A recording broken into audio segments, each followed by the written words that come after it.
한 해 동안 정말 수고 많으셨습니다.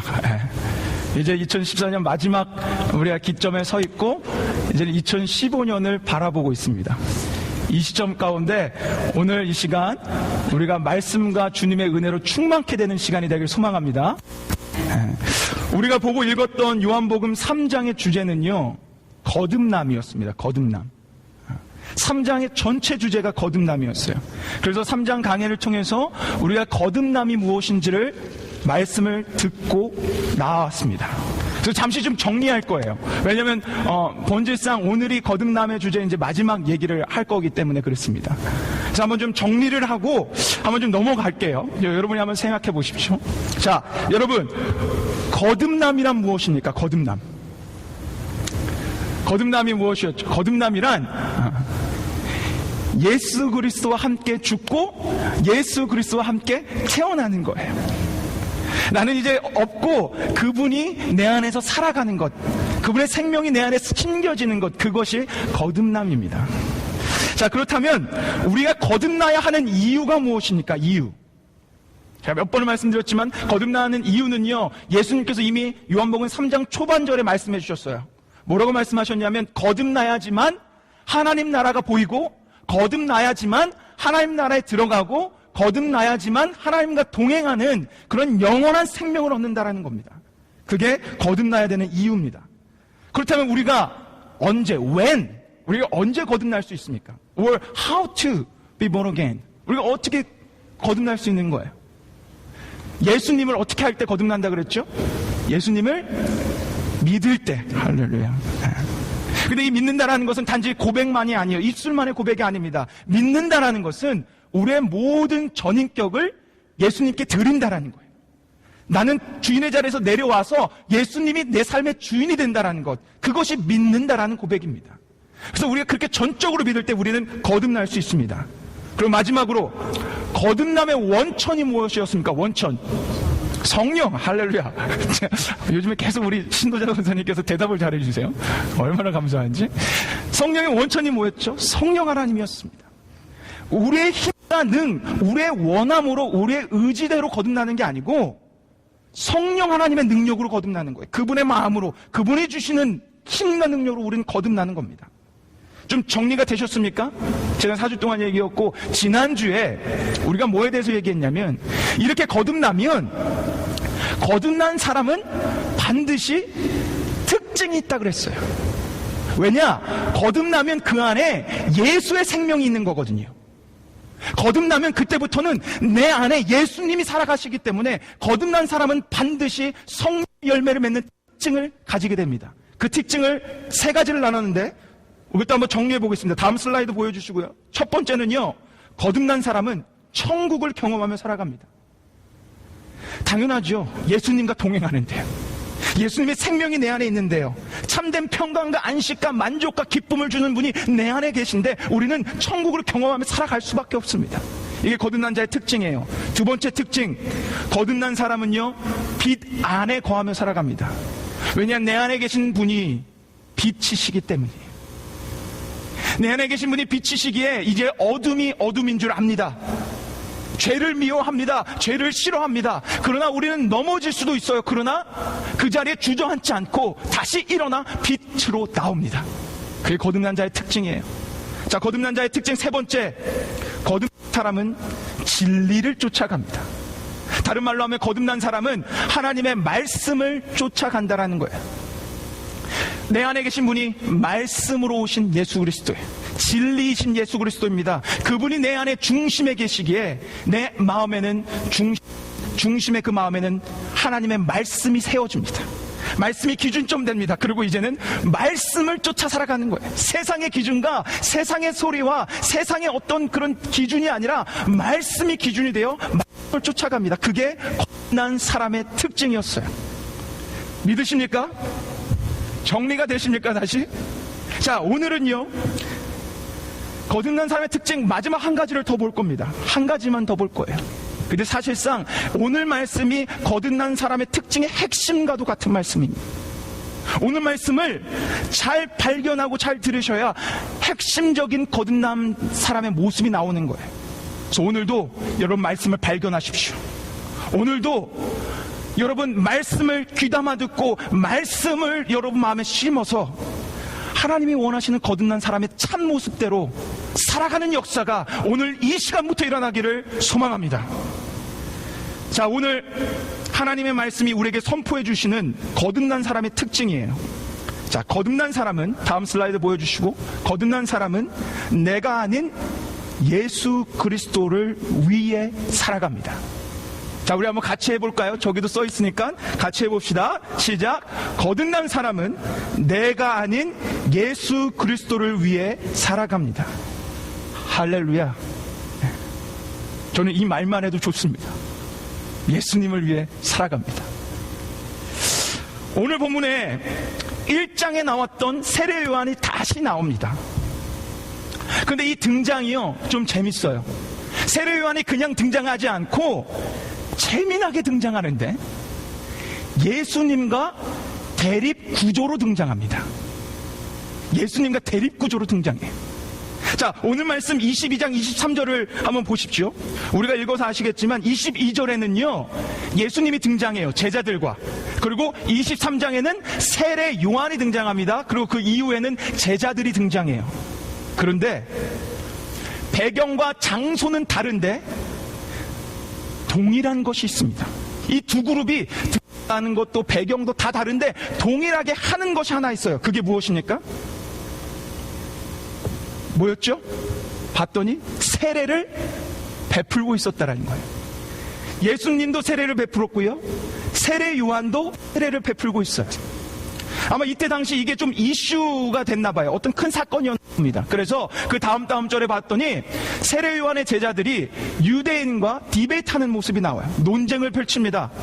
아마 그 논쟁이 뭔지는 모르겠지만 저희가 감흥할 수 있는 것은 예수의 세례가 아니면 세례 요한 너희의 스승의 세례가 맞는 거냐 옳은 거냐, 아마 이런 논쟁이었나 봅니다.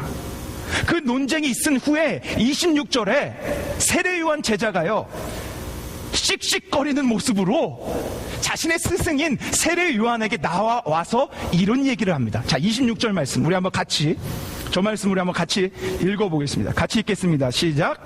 저희가 요한에게 와서 가로되 랍비여, 선생님과 함께 요단강 저편에 있던 자 곧 선생님이 증거하시던 자가 세례를 주매 사람이 다 그에게로 가더이다. 이 말씀 속에서도 좀 묻어나오고 있지만요, 세례 요한 제자들은 지금 못마땅해요. 왜 못마땅합니까? 그전에는요 자신의 스승인 세례 요한이 유명세를 타고 있었어요. 수많은 사람들이 자신의 스승인 세례 요한을 따랐습니다. 그런데 예수라는 작자가 갑자기 등장하더니 자신들을 따르던 그 수많은 그 사람들이 등을 돌려 예수님에게로 갔던 거예요.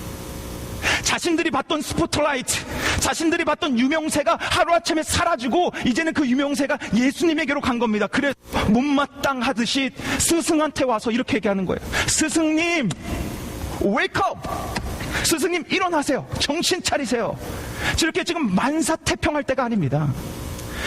지금 스승님을 따르던 제자가 다 지금 예수님에게로 갔어요. 정신 차리십시오라는 경고의 메시지를 하는 거예요. 그랬더니 세례 요한이 그런 경고의 메시지를 듣고 나서 뭐라고 대답합니까?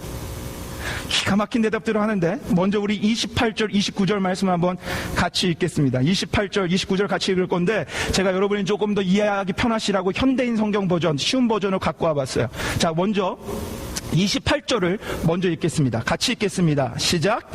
나는 그리스도가 아니라 그분 앞에 보내심을 받은 사람이라고 하지 않았느냐? 너희는 그것을 직접 들은 증인이다. 우리가 1장을 강의할 때 세례 요한이 누군지를 들었어요.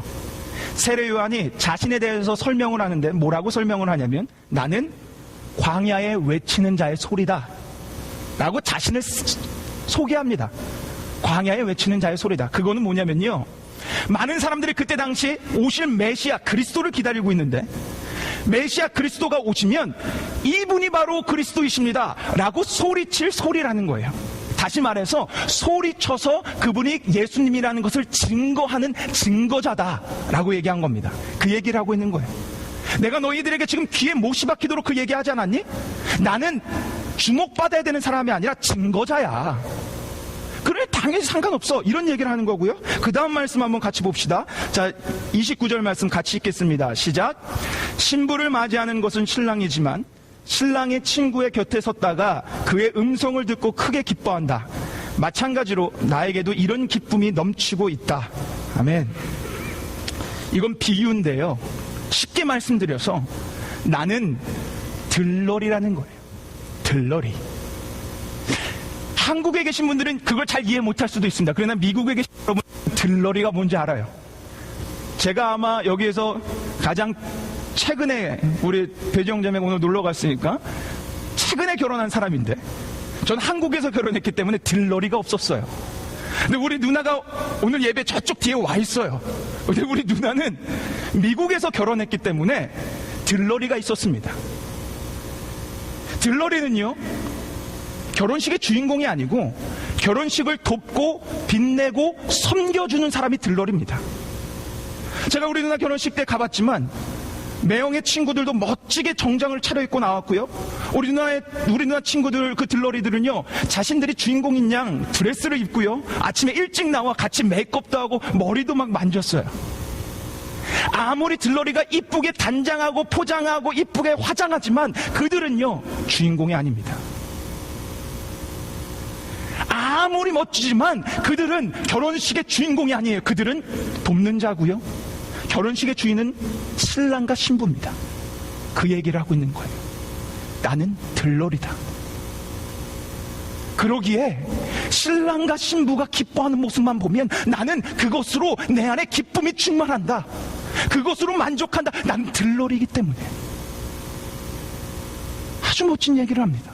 그런데 이 멋진 것보다 더 멋진 고백을 30절에 해요. 저는 이 30절 말씀을 여러분이 하이라이트 다 쳐놨으면 좋겠어요. 여러분 성경책에. 자, 30절 말씀 우리 한번 같이 이 말씀을 한번 읽어봤으면 좋겠습니다. 30절 말씀 같이 읽겠습니다. 시작. 그는 흥하여야 하겠고 나는 쇠하여야 하리라 하니라. 아멘. He must become greater. I must become less. 내가 아니라 그분만이 높아져야 한다는 거예요. 내가 아니라 주인공인 신랑이신 예수 그리스도만이 높아져야 된다는 것입니다. 그리고 나는 쇠하여야 하리라. 다른 용어로 봤더니 I must decrease예요. 나는 점점 작아지다 못해 사라져 버려야 된다는 겁니다. 사랑하는 여러분, 이게 거듭난 사람의 가장 중요한 특징입니다. 거듭난 사람은 나를 위해 살아가지 않습니다. 거듭난 사람은 예수 그리스도를 위해 살아갑니다. 오늘 성령 하나님께서 우리에게 들을 길을 허락하시길 바랍니다. 오늘 이 말씀이 분명하게 들리고 내 마음에 각인되는 역사가 오늘 이 시간 저는 일어나길 진심으로 소망합니다.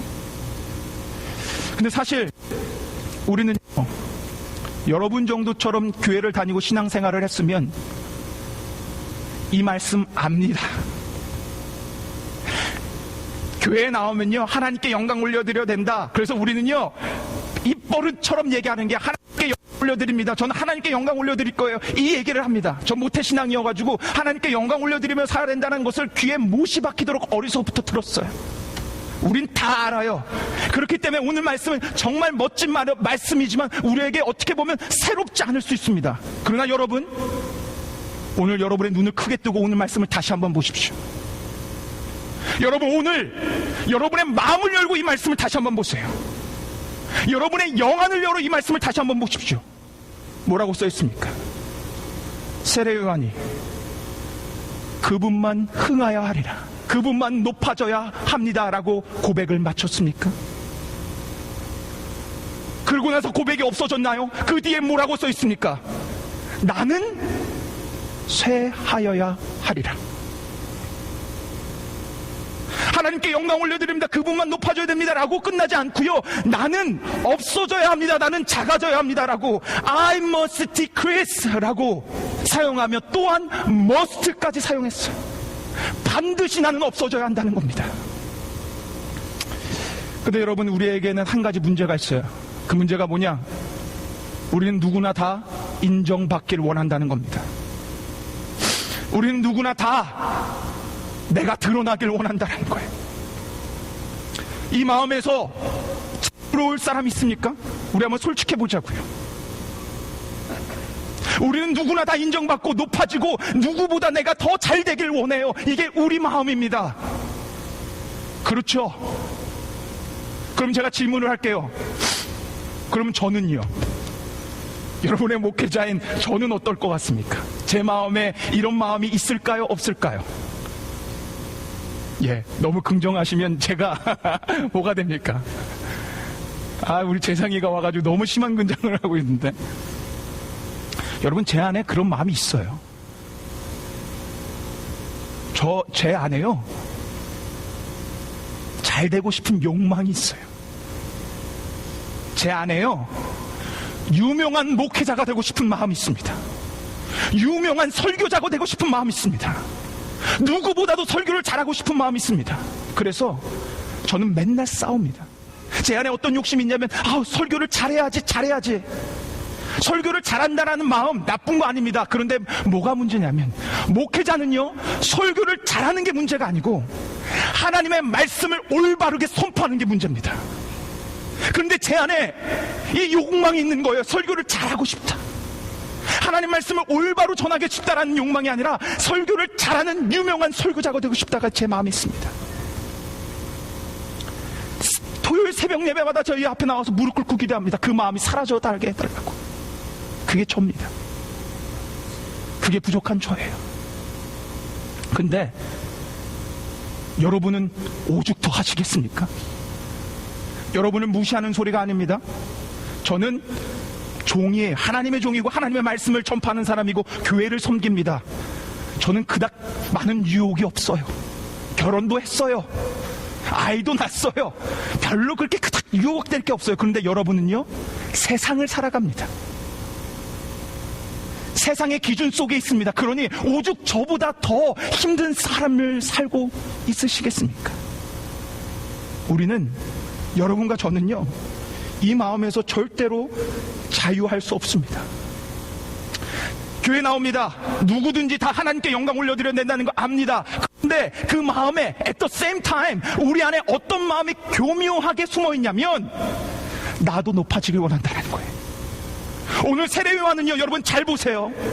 He must increase, but I must decrease라고 고백했습니다. 그러나 우리는요, He must increase and I also must increase. 그분만 높아지는 게 아니라 나도 높아지길 원합니다. 이게 우리의 고백이에요. 이게 우리의 마음입니다. 그래서요, 교회 안에 분열과 싸움이 있는 거예요. 교회란 사랑이 넘치고 포용이 넘치고 성령의 열매만 넘쳐야 되는데, 그런 넘치는 교회 안에 분열, 싸움, 분쟁들이 넘치는 거예요. 왜냐? 하나님께 영광 올려드린다고 예배 나오고 선포하고 찬양은 하지만 그 속에 내가 일어나고 싶기 때문에, 내가 이 교회를 세웠는데, 내가 이 교회를 섬겼는데, 내가 이 교회를 어떻게 했는데, 내가 목사인데, 내가 장로인데, 내가가 계속적으로 나의 자아가 있기에, 교회가 사랑이 없어서 분열이 있는 거 아닙니다. 교회가 예배가 없어서 분열이 있는 게 아닙니다. 교회가 주인이 예수님이라는 걸 모르기 때문에 부인이 있는 게 아니에요. 분열이 있는 게 아니에요. 교회 안에 주인이 예수님이다라고 고백하는 그 고백과 동시에 나도 주인이 되고 싶은 욕망이 사로잡혀 있기 때문에 교회는 분열과 분쟁과 싸움이 끊이지 않고 교회사 가운데 있었던 겁니다. 어느 한 목사님이요, 한 150명 되는 교회에 청빙을 받았답니다. 근데 이 목사님도 저처럼 젊은 날에 청빙을 받았어요. 34살, 저랑 비슷한 나이에 청빙을 받았어요. 근데 이 목사님은 되게 인기 있는 목사님이었대요. 저희 영락교회를 심호하셨는데 그때 당시 너무 인기가 많아서 많은 사람들이 데리고 가고 싶었어요. 근데 이 목사님이 100명 그 청빙 받은 곳을 가려고 했더니 주변에 사람들이 말렸대요. 목사님은 인기가 좋아서 조금만 버티면 더 큰 교회에서 콜링이 있을 거예요. 그러니 좀 기다리세요. 그랬더니 이 목사님이 콧방귀를 꼈답니다. 아이고, 내가 지들하고 똑같은 줄 알아? 나는 저 150명 교회 가가지고 저 교회를 배가 만들 거야. 성장시킬 거야. 부흥시킬 거야. 1000명, 10,000명 교회로 만들 거야. 이런 마음과 함께 그 교회에 부임하자마자 선포했던 얘기가, 여러분, 우리 연말까지 300명이 넘는 교회를 만듭시다. 배가가 되는 교회를 만듭시다. 이 얘기를 듣고 이 표전을 듣고 많은 성도들이 으쌰으쌰 하는 마음이 있었대요. 그러던 어느 날 이 목사님이 새벽 예배를 드리고 있는데, 저 자리에서 구석청에서 기도하고 있는데 하나님이 이 목사님에게 이런 질문을 하시더래요. 얘야, 너 왜 300명이니? 아무개 목사야, 너 왜 300명이야?